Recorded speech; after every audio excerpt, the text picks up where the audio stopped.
마가복음 8장 27절로 9장 1절까지 읽도록 하겠습니다. 같이 읽습니다. 시작. 예수와 제자들이 빌립보 가이사랴 여러 마을로 나가실새 길에서 제자들에게 물어 이르시되 사람들이 나를 누구라고 하느냐? 제자들이 여짜와 이르되 세례 요한이라 하고 더러는 엘리야 더러는 선지자 중에 하나라 하나이다. 또 물으시되 너희는 나를 누구라 하느냐? 베드로가 대답하여 이르되 주는 그리스도 신이이다 하며 이에 자기의 일을 아무에게도 말하지 말라 경고하시고 인자가 많은 고난을 받고 장로들과 대제사장들과 서기관들에게 버림받아 죽임을 당하고 사흘 만에 살아나야 할 것을 비로소 그들에게 가르치시되 드러내놓고 이 말씀을 하시니 베드로가 예수를 붙들고 항변하며 예수께서 돌이키사 제자들을 보시며 베드로를 꾸짖어 이르시되 사탄아 내 뒤로 물러가라. 내가 하나님의 일을 생각하지 아니하고 도리어 사람의 일을 생각하는도다 하시고 무리와 제자들을 불러 이르시되 누구든지 나를 따라오려거든 자기를 부인하고 자기 십자가를 지고 나를 따를 것이니라. 누구든지 자기 목숨을 구원하고자 하면 잃을 것이요 누구든지 나와 목숨을 위하여 자기 목숨을 잃으면 구원하리라. 사람이 만일 온 천하를 얻고도 자기 목숨을 잃으면 무엇이 유익하리요? 사람이 무엇을 주고 자기 목숨과 바꾸겠느냐? 누구든지 이 음란하고 죄 많은 세대에서 나와 내 말을 부끄러워하면 인자도 아버지의 영광으로 거룩한 천사들과 함께 올 때에 그 사람을 부끄러워하리라.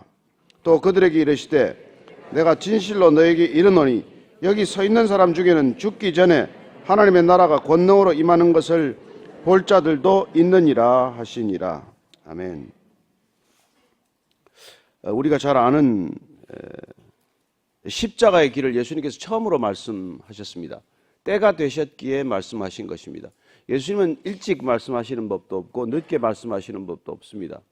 예수님은 저와 여러분들을 부르실 때 늦게 부르신 것도 아니고 일찍 부르신 것도 아닙니다. 각자 하나님께서 보시기에 가장 좋은 때 부르신 줄로 믿습니다. 오늘 예수님께서 이제 제자들에게 드디어 십자가의 길을 말씀하실 때가 되었다고 이제 판단하신 것입니다.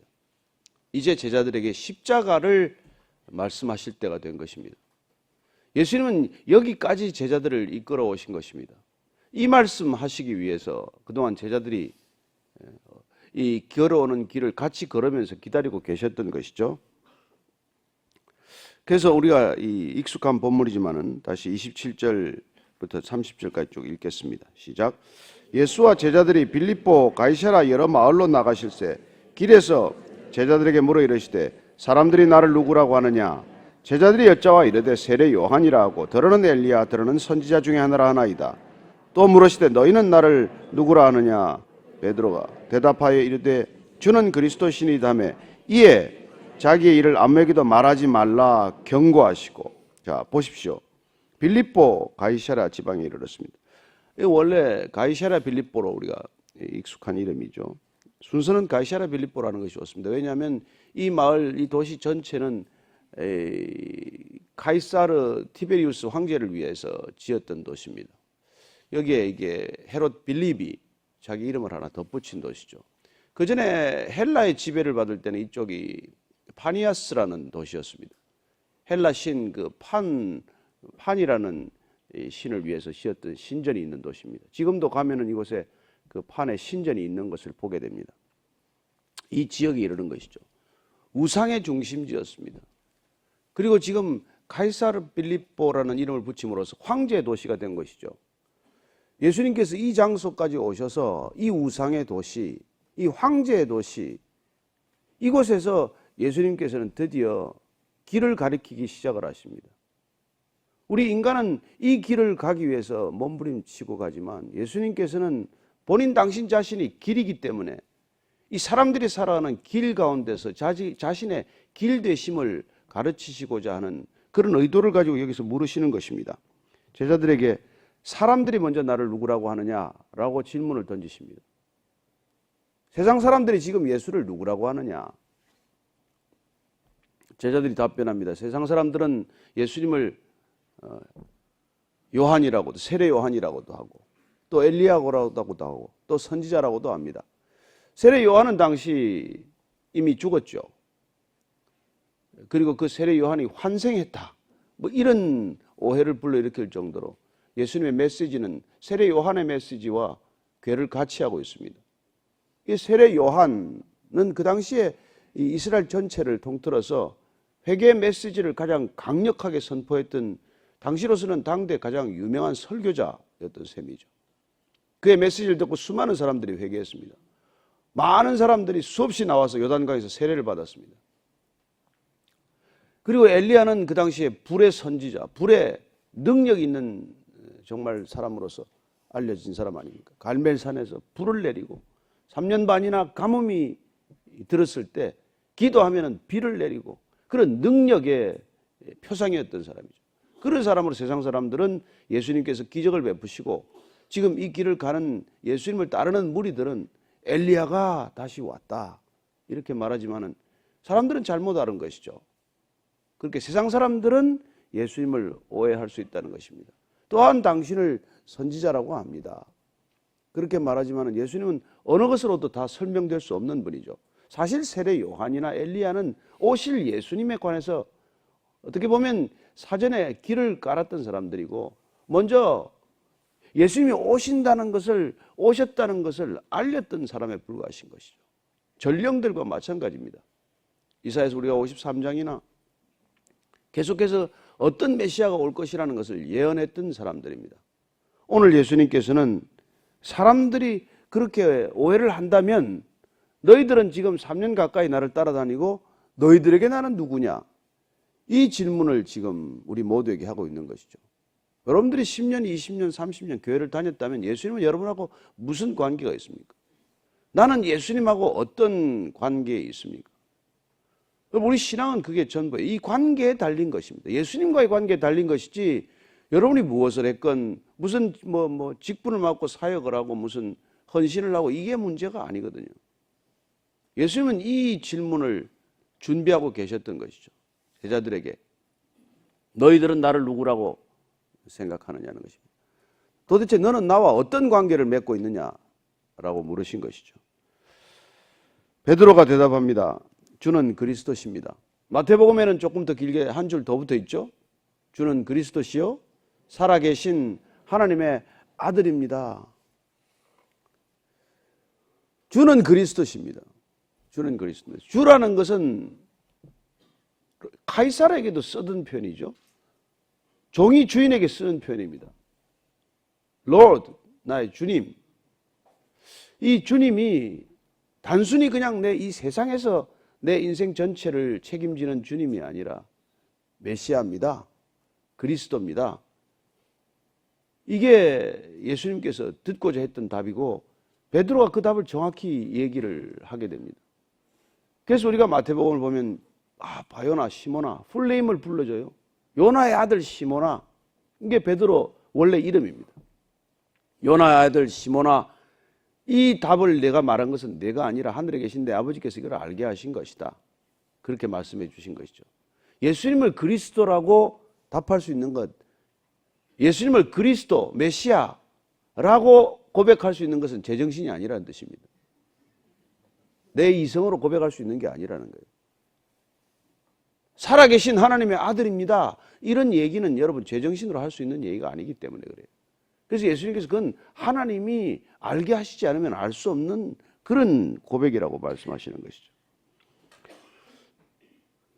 그래서 예수님께서는 이 자기의 일을 아무에게도 말하지 말라.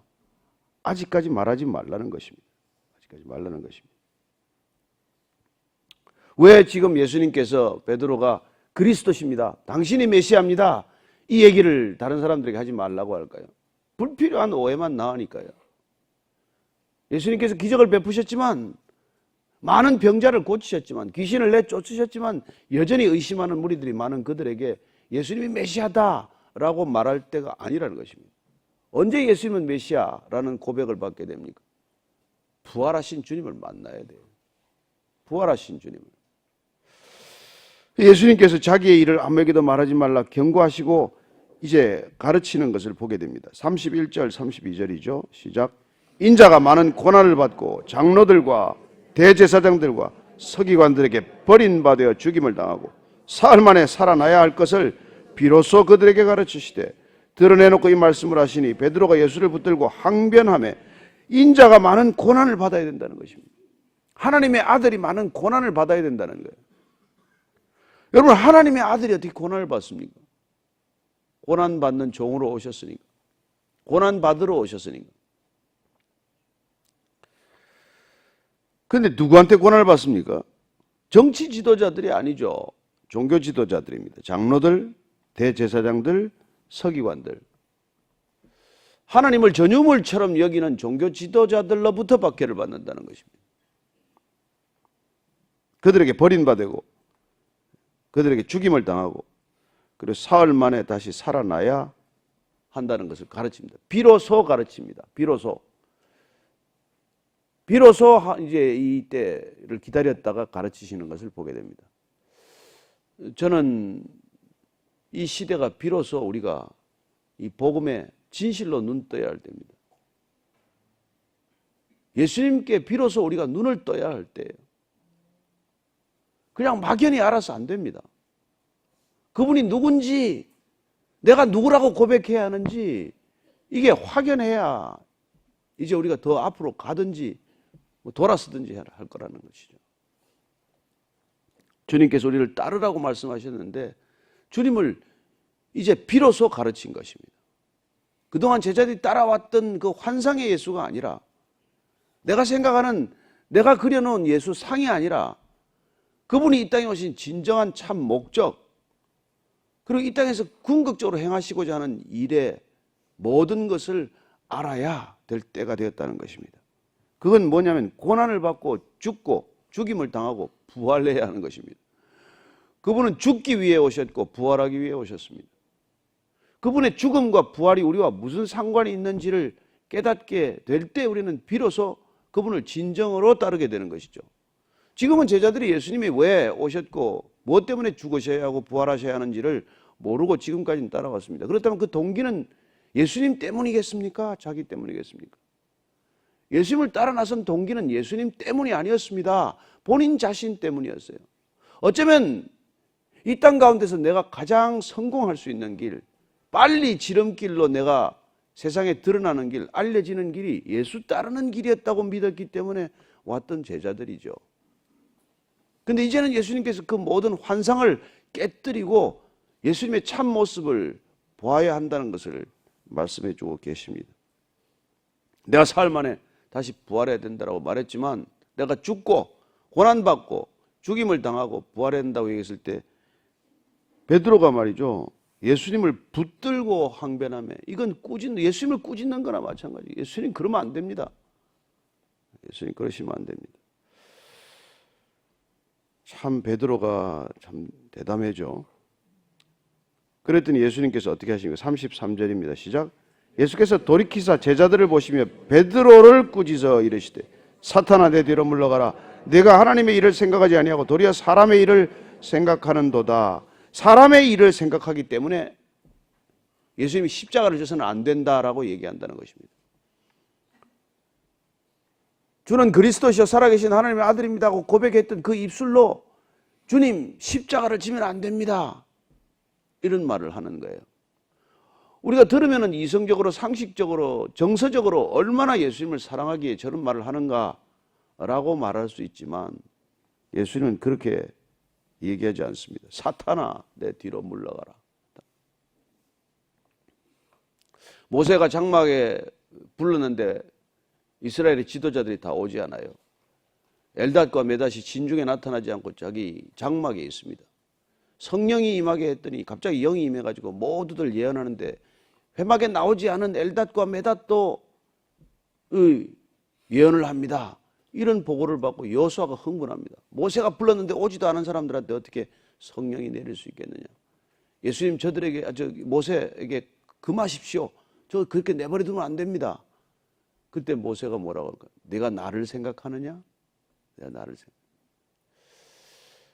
여호수아가 이게 야단 맞는 유일한 장면이에요.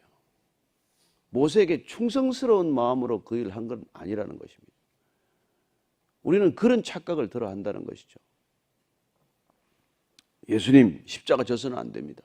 내가 주님 대신 죽을지언정 주님이 십자가를 져서는 안 됩니다.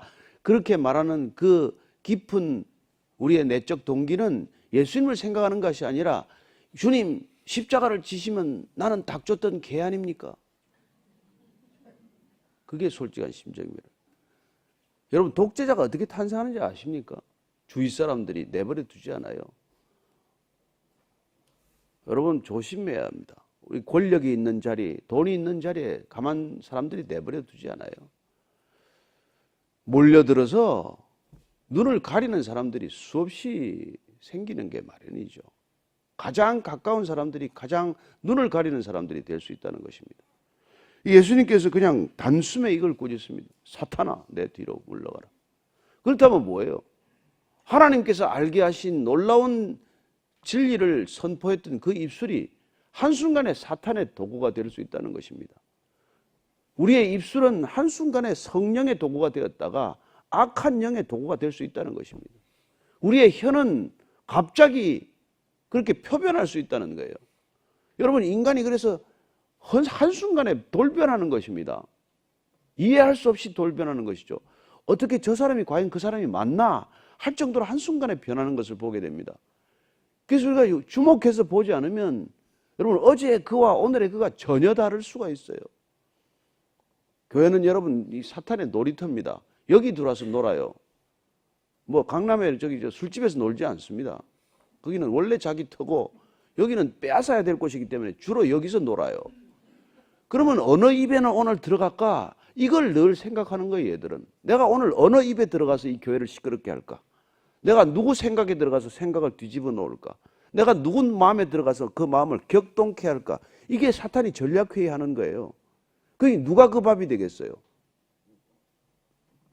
내 욕심이 들어서는 순간 불러들이는 겁니다. 내 욕심이 꿈틀거리는 순간 거기에 들어가는 거예요. 불평이 가득한 입술에 그냥 순식간에 쑥 들어가는 거예요. 욕을 그렇게 거침없이 해야 되는 사람한테 쑥 들어가는 겁니다. 들어오면 들어온 줄을 압니까? 나가면 나간 줄을 압니까? 여러분 예수님이 지금 가지만 예수님 주위를 빙빙 돌고 있는 세력은 끝까지 여러분 겟세마네 동산까지 가는 거예요. 우리가 가는 길이 점점 쉬워지는 길이 아닙니다. 8분 능선이 깔딱고개 제일 힘들어요. 마지막까지 우리는 가기가 힘듭니다. 그래서 우리 힘으로 못 가는 것이죠. 8분 능선쯤 가면 힘이 진이 빠져서 내 힘으로 더 올라가지도 못해요. 그때부터는 정말 신비한 힘, 부어주는 힘, 내가 알 수 없는 힘, 그 힘으로 그걸 올라가는 거지. 예, 그래서 오늘 사탄아, 내 뒤로 물러가라. 내가 왜냐하면 하나님의 일을 생각하지 않고 사람의 일을 생각하고 있다는 걸 주님은 훤히 다 알지 않습니까? 네가 나를 생각하지 않고 너 자신을 생각하는구나. 겉으로는 얼마나 충성이 있고 그러시면 아니 됩니다. 그래서 주님께서 오늘 결론을 이렇게 말씀해 주시는 것이죠. 우리가 잘 아는 결론이지만 한 번 더 읽겠습니다. 시작. 무리와 제자들을 불러 이르시되 누구든지 나를 따라오려거든 자기를 부인하고 자기 십자가를 지고 나를 따를 것이니라. 누구든지 나를 따라오려거든, 누구든지 나를 따라오려거든 자기를 먼저 부인하라는 거예요. 예수님을 따르는 길은 다른 길이 없습니다. 자기를 부인하지 않고 예수님을 따를 수는 없는 것입니다. 자기 부인이란 무엇입니까? 나 자신을 내 것이라고 여기지 않는 게 자기 부인이에요. 나는 내 것 아닙니다. 내 소유는 내 것 아닙니다. 내 생명은 내 것 아닙니다. 여러분 이 고백이 자기 부인이에요. 내 것을 내 것이라고 하지 않는 것, 내 권리를 권리로 하고 주장하지 않는 것. 그래서 그리스도인의 자기 부인은 권리 포기 선언이란 말이에요.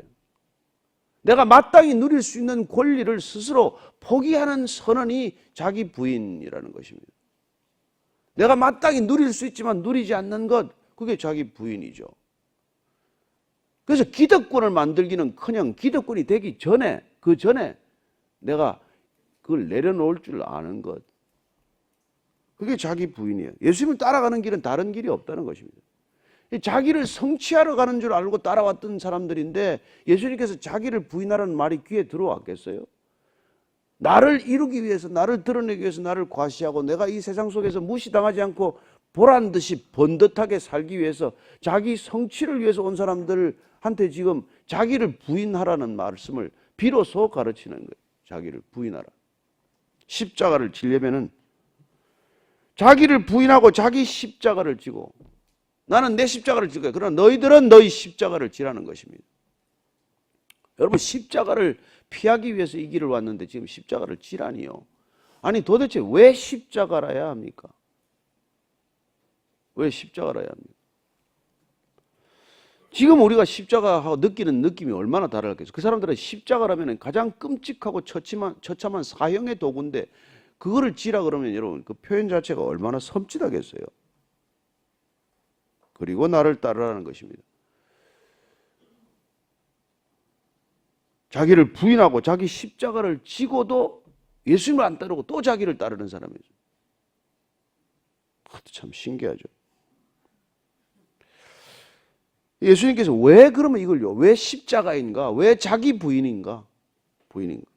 그게 그 이유를 말씀해 주십니다. 35절 이하입니다. 시작. 누구든지 자기 목숨을 구원하고자 하면 잃을 것이요. 누구든지 나와 복음을 위하여 자기 목숨을 잃으면 구원하리라. 사람이 만일 온 천하를 얻고도 자기 목숨을 잃으면 무엇이 유익하리요? 사람이 무엇을 주고 자기 목숨과 바꾸겠느냐? 누구든지 염난하고 죄 많은 세대에서 나와 내 말을 부끄러워하면 인자도 아버지의 영광으로 거룩한 천사들과 함께 올 때 그 사람을 부끄러워하리라. 이유는 안 합니다. 우리를 진짜 구원을 얻고자 하기 위해서 자기를 부인하라. 구원을 얻고자 하기 위하여 십자가를 지라. 구원을 얻고자 하기 위하여 나를 따르라 이겁니다. 구원을 얻기 위해. 구원이란 뭡니까? 어떻게 얻는다는 것입니까? 내 목숨을 버려야 얻는다는 것입니다. 이 구원의 역설, 이 신앙의 역설, 이 복음의 역설, 이걸 우리가 이렇게 받아들이지 않으면 우리는 가다가 넘어지는 것이죠. 걸려 넘어지는 것이죠. 십자가에 걸려 넘어지는 것이죠. 고난에 걸려 넘어지는 것이죠. 나를 버려야 나를 얻는 길, 내 목숨을 버려야 영원한 목숨을 얻는 길, 이 길이 십자가의 길인데 이걸 가시겠습니까? 제가 목사 안수 받을 때 혼자 그렇게 생각을 했습니다. 다 목사 안수 받는다고 그냥 난리예요. 그냥 한 교회에서 한 50명씩 옵니다. 작은 교회들은 보면 전 성도가 와서 축복을 하는 거예요. 꽃다발 가지고 오고 선물을 가지고 오고. 그래서 제가 속으로 생각을 해서 이거 우리 지금 안수 받고 3년 뒤에 십자가에 못 박혀 죽으면 이거 누가 몇 사람이나 안수를 받겠나? 예? 이거 내가 십자가를 지고 3년 뒤에 죽을 걸 알면 저렇게 꽃다발 와서 축하를 하겠나? 와서 말려야 되는 거 아니냐? 안수 받지 마! 안 돼! 이게 부모의 심정이어야 되지 않겠냐? 무슨 꽃가마 타는 길인가? 뭔 때문에 이렇게 와서 사람들이 축하를 하고 난린가? 이게 잘못돼도 이게 보통 잘못된 일이 아닙니다, 여러분.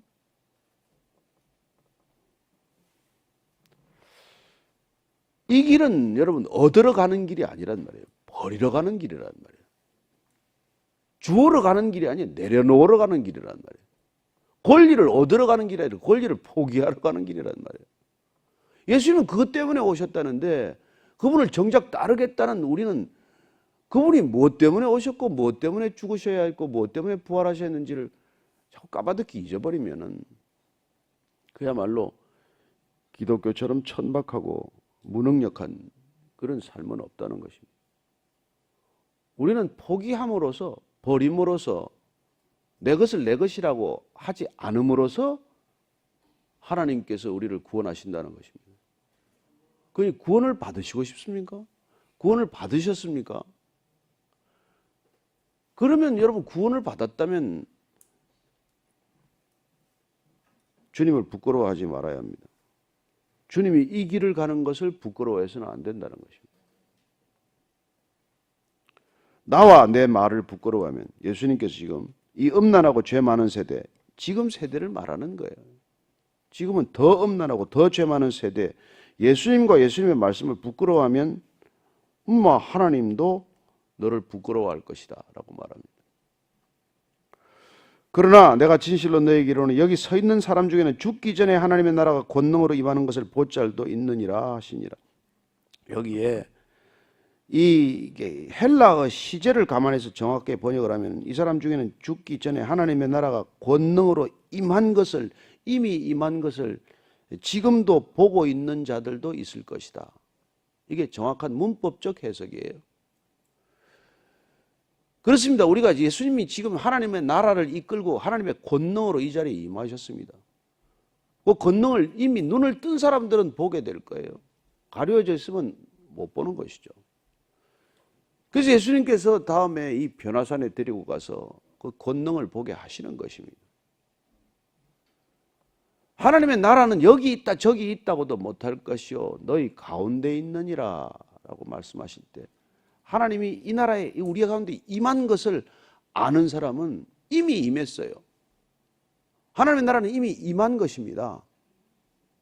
하나님의 나라가 이미 임한 것을 우리가 놓치면은 죽어서 하나님 나라 간다고 하다가 못 갈지 몰라요. 저는 저와 여러분들이 지금 여기서 하나님의 나라에 이미 입성해 있기를 축복합니다. 그러지 않고는 못 가는 곳입니다.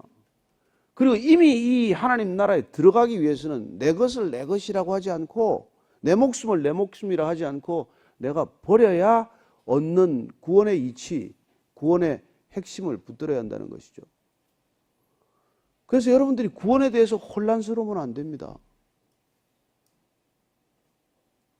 손에 다 쥐고 뭘 새로 질 텐데 이걸 놓아야 질 것 아닙니까? 이 세상 것들을 다 쥐고 뭘 하나님의 나라 것을 구하겠어요? 이걸 다 놓아야 떨어뜨려야 하나님의 것을 줄 수 있죠.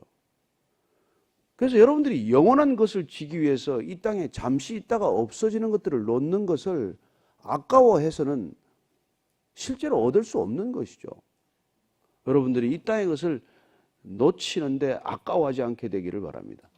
그게 산산조각이 나는 게 고난이에요. 내 것이 다 깨지는 게 고난이에요. 그래서 하나님께서 고난을 허락하시는 것입니다. 고난이 없으면 절대로 그걸 안 놓으니까. 이걸 더 지게다고 손에 쥐가 나도 그걸 안 놓으니까. 그래서 이걸 놓쳐야 깨어져야. 그래서 그걸 보고 울어야. 울다가 지쳐서 더 이상 누름도 안 나야. 그래야 주님께서 불쌍히 여기시고 그분의 나라로 불러주실 줄로 믿으시기 바랍니다. 그래서 고난은 선물이요. 고난은 선물이다. 오늘 한번 같이 외우고 그냥 기도합시다. 고난은 선물이다. 고난 받으세요. 선물이라며. 선물 받으세요. 오늘 그런 걸 우리가 깊이 장차 다가올 영광과 비교하여 이 고난은 좋기 별것 아닙니다. 이게 우리 마음에 확신이 있어야 돼요. 그래서 고난이 오면 올수록 더 큰 영광이 우리에게 임한다는 믿음을 가지십시오. 반드시 볼 것입니다. 주의 권능으로 오는 것을 이미 본 자도 있습니다. 같이 한번 기도할 때 주님 두려워하지 않게 하소서, 피하지 않게 하소서, 담대히 맞게 하소서. 한번 같이 기도하겠습니다. 하나님 아버지, 언제 떠나건 이 땅을 떠나야 하는 사람들입니다. 조금 일찍 떠나는 사람도 있고 또 맡겨진 일 때문에 늦게 오고 천천히 떠나는 사람도 있겠지만 하나님 아버지, 떠나는 것을 두려워하지 않듯 이 땅에서 우리가 잃어버리는 것을, 놓쳐버리는 것을 아까워하지 않게 하여 주옵소서. 사도 바울이 배설물로 여겼던 것들입니다. 정말 화장실에서나 버려야 할 것들을 가지고 우리가 목매달지 않게 도와주시고, 주님이 우리에게 부어주시고자 하는 것, 누구든지 이 땅에 내 목숨을 잃어야 진정한 주님의 영원한 생명 얻고자 한다면 주님, 그 영원한 것을 얻기 위해서 잠시 있는 것 버리는 것을 어리석다고 말하지 않게 해 주옵소서. 그 영원한 것을 얻기 위하여 잠시 있다가 없어지는 것들이 내 손에서 사라지는 것을 안타까워하지 않게 하여 주옵소서. 속이 시원하다고 생각하게 하여 주옵소서. 이제는 드디어 자유로워졌다고 생각하게 하여 주옵소서. 하나님 감사합니다. 눈을 뜨게 하셔서 감사하고 이 마음 가운데 형언할 수 없는 기쁨을 맛보게 하셔서 감사합니다. 주님, 주님과 따르는 이 한 걸음 한 걸음이 이미 시작된 하나님 나라의 걸음인 줄로 믿사오니 주님 앞에 이르는 날까지 주님 앞에서 다시 한번 흰옷 입은 백성으로 예배드리는 그 순간까지 이 믿음의 행진 멈추지 않게 하여 주옵소서. 이제는 우리 구주 예수 그리스도의 은혜와 아버지의 사랑과 성령의 길은 무엇이니 다시 한번 주의 말씀을 따라 나를 부인하고 내 것을 내 것이라고 말하지 않고 내 권리를 포기하고 내 십자가를 지고 주님 따르기로 결정한 이 자리에 고개 숙인 모든 주님의 제자들 위해, 참된 제자들 위해 지금부터 영원까지 함께 하시기를 간절히 축원하옵나이다. 아멘.